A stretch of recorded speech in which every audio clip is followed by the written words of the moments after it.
Naam, assalamu alaikum warahmatullahi wabarakatuhu. Bismillahir rahmanir rahim. Alhamdulillahi rabbil alamin.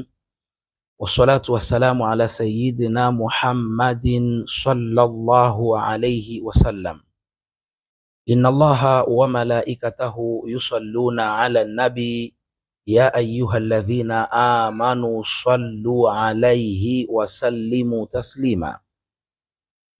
Naam, wa ahsanu minka lam tara qattu aini wa ajmalu minka lam talidin nisa'u khuliqta mubarra'a min kulli aibi ka'annaka kad khuliqta kama tasha'u. Ahlan wa sahlan wa marhaban bikum ayyuhal mustami'una wal mushahiduna alkiram.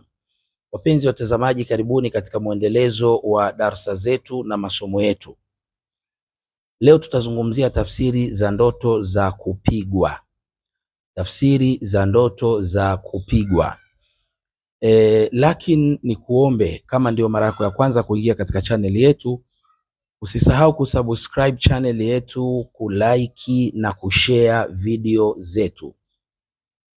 Na ndugu zangu watazamaji, wanawazuoni wanasema wa amma dharbu, ama ndoto ya kupigwa, fa innahu khairun, ndoto hiyo inaashiria faida au inaashiria kheri, yusibul madhurubu, atakayoipata yule aliyepigwa, ala yadi dharibi, kupitia yule aliyempiga, yani kupitia yule mpigaji.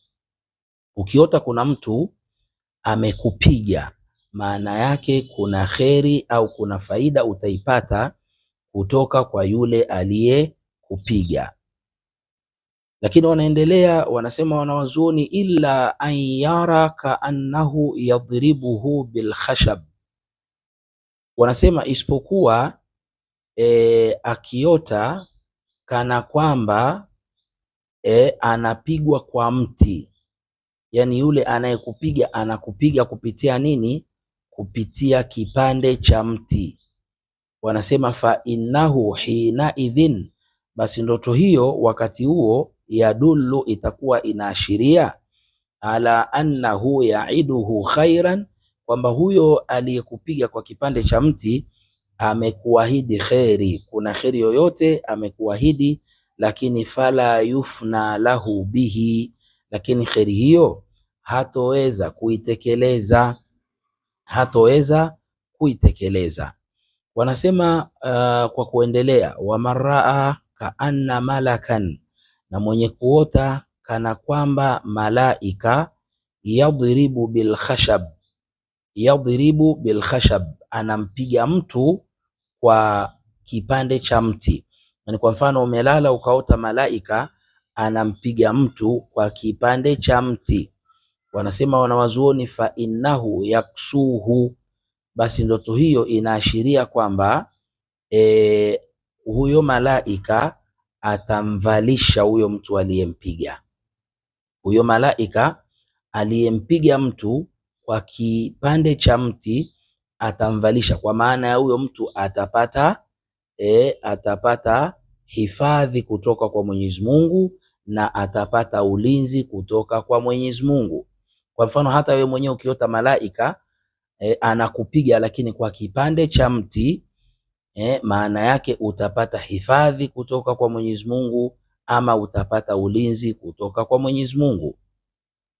Naam, lakini wanaendelea wanawazuoni wanasema, wa in darabahu ala dhahrihi, ikiwa mtu sasa utaota malaika anampiga mtu mgongoni, anampiga mtu mgongoni, au anakupiga we mwenyewe uliyeota mgongoni, wanasema wanawazuoni, fa innahu yuqda dainahu, maana yake hiyo ndoto au ndoto hiyo inaashiria huyo aliyepigwa, au kama ni wewe mwenyewe, basi utalipa madeni yako. Kama kuna madeni unadaiwa, basi hayo madeni utayalipa. Mwenyezi Mungu atakufanyia wepesi, hayo madeni utayalipa. Ama kama ni kuna mtu umeota anapigwa na malaika mgongoni, basi huyo mtu madeni yake atalipa kwa idhini ya Mwenyezi Mungu.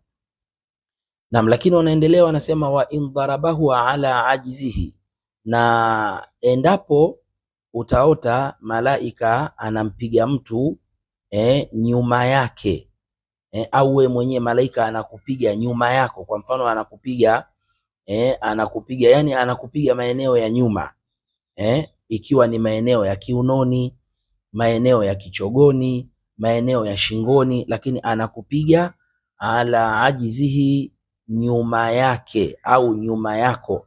Wanasema fa innahu yuzawijuhu, hiyo ni ndoto ya kheri, kwa sababu inaashiria utaoa kama wewe ni mwanaume, au ataolewa au utaolewa kama wewe uliyeota ndoto hiyo ni mwanamke. Hiyo ndoto ni ya kheri na inaashiria ya kwamba utaolewa kwa idhini ya Mwenyezi Mungu. Lakini wanasema wa indarabahu bil khashab, ikiwa endapo utaota malaika amekupiga kwa kipande cha mti, kwa kipande cha mti, wanasema wanawazuoni aswabahu minhu ma yakrahu, hiyo inaashiria utapatwa na jambo lisilopendeza, jambo ambalo litakuchukiza, jambo ambalo si zuri. Kwa hivyo ukiamka unatakiwa umuombe Allah subhanahu wa ta'ala akuhifadhi na akulinde usipatwe na jambo lisilopendeza. Hiyo ndio tafsiri ya ndoto za kupigwa, tafsiri za ndoto za kupigwa, na hii ni sehemu ya kwanza. Tutaendelea na tafsiri hizi za ndoto za kupigwa. Wallahu ta'ala a'lam, na Mwenyezi Mungu ndiye mjuzi zaidi. Nimalizie kwa kusema kwa wale ambao mtahitaji tafsiri ya ndoto zenu binafsi, kama umelala umeota ndoto yako ukaamka unahitaji tafsiri yake, basi ndoto binafsi tunatafsiri kwa sadaka. Utatutumia sadaka yako kupitia nambari zetu za simu ambazo ni 0652286323, kisha utatutumia sadaka yako kupitia nambari hizo. Hiyo ni namba ya Tigo, jina litakuja Shaabani Mponda, kisha utatupigia utuhadithie ndoto yako, au utatutumia message kutuhadithia ndoto yako, tutakutafsiria insha Allahu taala. Wallahu a'lam, na Mwenyezi Mungu ndiye mjuzi zaidi. Assalamu alaikum wa rahmatullahi wa barakatuh.